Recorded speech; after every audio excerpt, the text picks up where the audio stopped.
Fellow poet Alfred Lord Tennyson called him a genius. To Ralph Waldo Emerson, on the other hand, he was the Jingle Man. He stirred Charles Baudelaire, impressed novelist Fyodor Dostoevsky, and inspired painter René Magritte. But poet T.S. Eliot accused him of slipshod writing and puerile thinking. He elicited such opposite responses not only from different people, but even from the same individuals, who found themselves torn over his talent or contributions. The poet W.B. Yeats said, "I admire a few lyrics of his extremely, and a few pages of his prose, chiefly in his critical essays, which are sometimes profound. The rest of him seems to be vulgar and commonplace." More colorfully, James Russell Lowell described him in this way in one of his poems. "Here comes Poe with his raven like Barnaby Rudge, 3/5 of him genius and 2/5 sheer fudge." What are we to make of this polarization? Well, for starters, we need to acknowledge that some of Poe's work really is pretty bad. I mentioned in last week's column that his attempts at humor are typically not very funny, but more to the point, even some of the work he did in his wheelhouse, serious poetry and prose, is uneven or worse. I mean, come on, would a true genius really write something as sophomoric as A Dream Within a Dream? Or as contrived as El Dorado? Geniuses do strike out, and sometimes they take a while to blossom. Exhibit A, F. Scott Fitzgerald's first novel, This Side of Paradise, which I still haven't finished. In Poe's case, we should remember that he was desperately poor and sometimes seriously ill.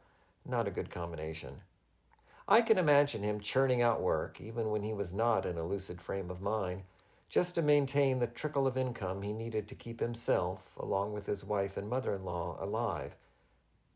That's no exaggeration, by the way. One acquaintance recalled that Poe was in a state of starvation. There's something else going on here, though, I think. Many years ago, when I was beginning my career as an English professor, a colleague asked me to give a guest lecture on Poe to her American literature students. This colleague was no slouch. She knew literature. Maybe she was simply giving me a chance to spread my raven wings and ideally croak something more than nevermore. But I had the impression that she just wasn't sure what to do with Poe. His poems and stories are different, weird even. Stories of murderous, sometimes sadistic madmen, undead women, and twisted torture seem rather sensational for a serious writer. Poe's contemporaries, Nathaniel Hawthorne and Herman Melville, sometimes dabbled in the dark, but works such as Rappaccini's Daughter and Moby Dick seem less outlandish and more tasteful than The Telltale Heart and The Pit and the Pendulum. It's helpful here to note that Poe began writing horror because he knew it was popular. That may seem a little odd for Poe, who could be a purist when it came to literature, but he also craved attention. His troubled childhood may have played a role here. Biographer Kenneth Silverman has observed, "In wanting to excel and to command, Edgar resembled many other orphans, in whom a feeling of non-existence and the need to master changeable surroundings often produce a will for power." He needed money, too. After producing 3 books of poetry with less than sensational sales, he surely realized that he was going to have a hard time making a living off poems about, say, fairyland. When he turned to fiction and began penning stories such as The Grisly Berenice, he explained to editor Thomas White, "The history of all magazines shows plainly that those which have attained celebrity were indebted for it to articles similar in nature to Berenice. To be appreciated, you must be read, and these things are invariably sought after with avidity." All of this horror, sensationalism, and just plain weirdness can get in the way when it comes to appreciating Poe. Let me then propose 4 keys to understanding Poe's stories and poems. Number 4, embrace the complexity. Life is complex enough as it is. Some of us are content to keep things simple whenever we can. Not Poe. He reveled in complexity and went out of his way to create it. As an English professor, I have read and taught a lot of literature, and much of it is more brilliant or profound than anything Poe created. But I can think of nothing more dazzling in its intricacy, more cleverly crafted than his story, The Purloined Letter. This work and many others are typical of Poe, who loved patterns, puzzles, detection. In short, complex things to be figured out or just admired. This is the man, after all, who invented the detective story. While working as a magazine editor, he challenged readers to create a cryptogram that he could not solve. He sought to unravel the mystery around a contraption that supposedly could play chess against a real person. He called his first collection of stories Tales of the Grotesque and Arabesque. That last word refers to things that are often intricate, like his stories, but also his poems. For some readers, these poems may have been over the top. Fellow writer Aldous Huxley remarked, "To the most sensitive and high-souled man in the world, we should find it hard to forgive, shall we say, the wearing of a diamond ring on every finger." Poe does the equivalent of this in his poetry. We notice the solecism and shudder.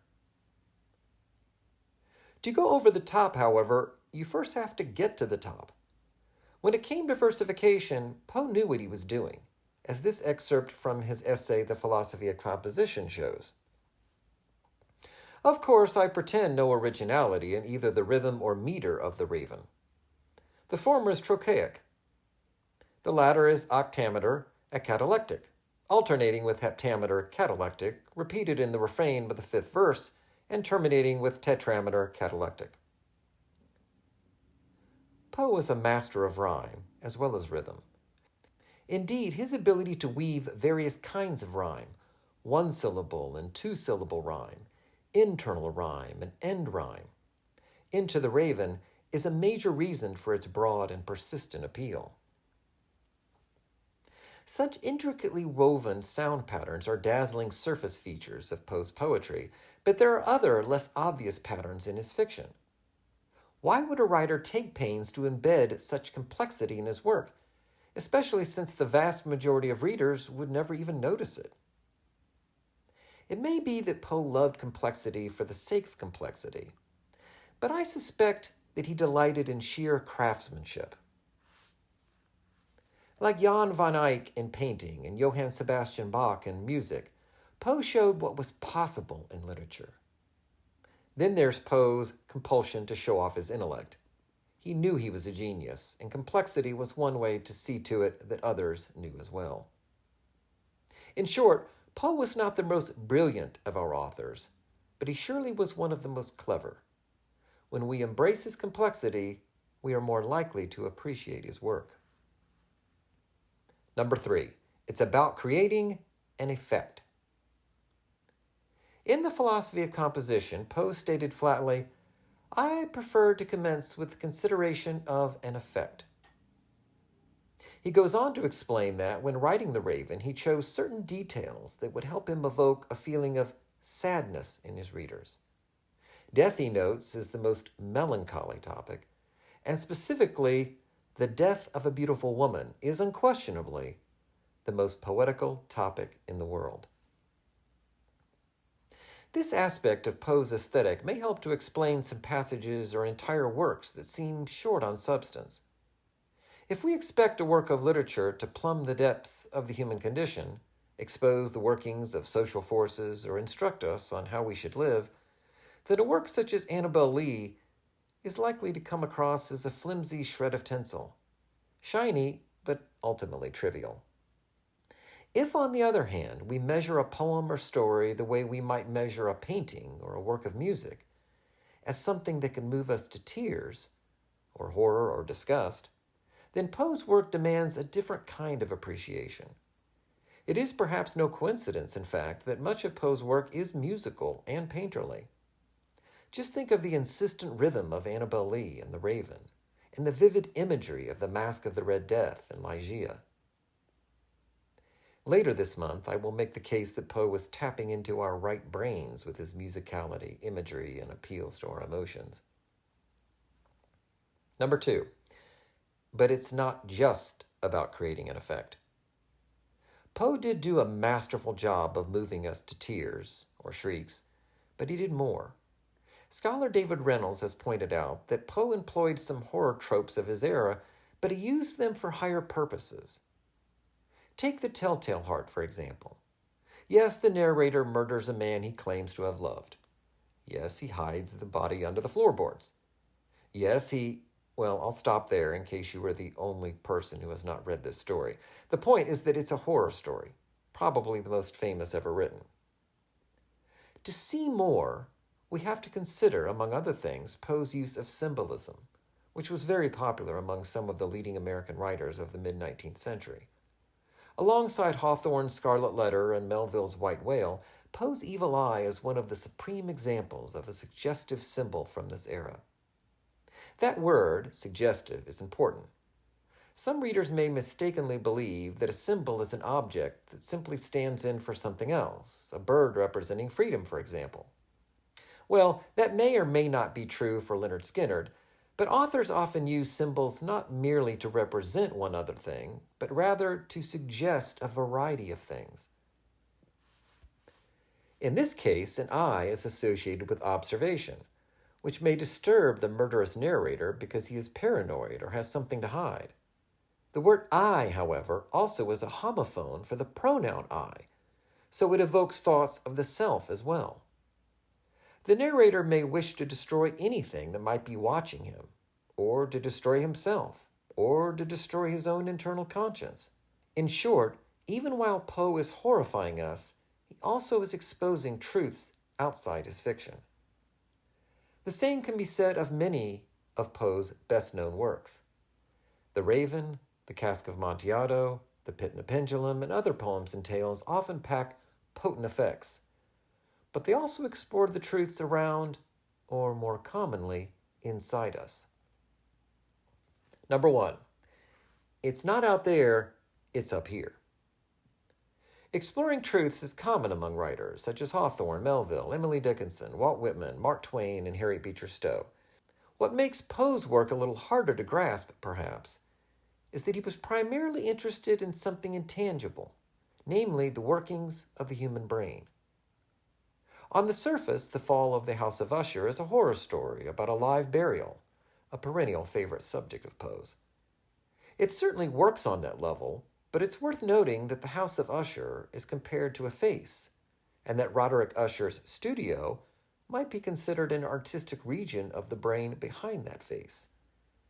This reading becomes all the more credible when we consider that Poe was fascinated by the pseudoscience of phrenology, which posited that the brain had different physical regions controlling different faculties.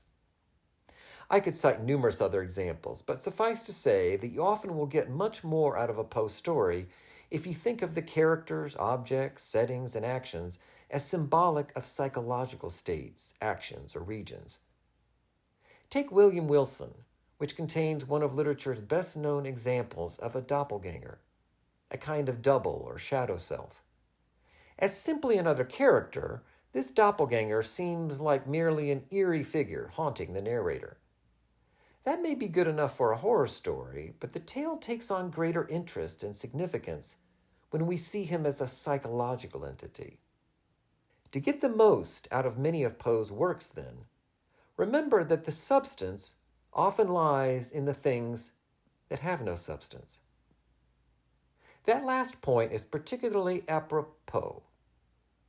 It's a puzzle, and so was he.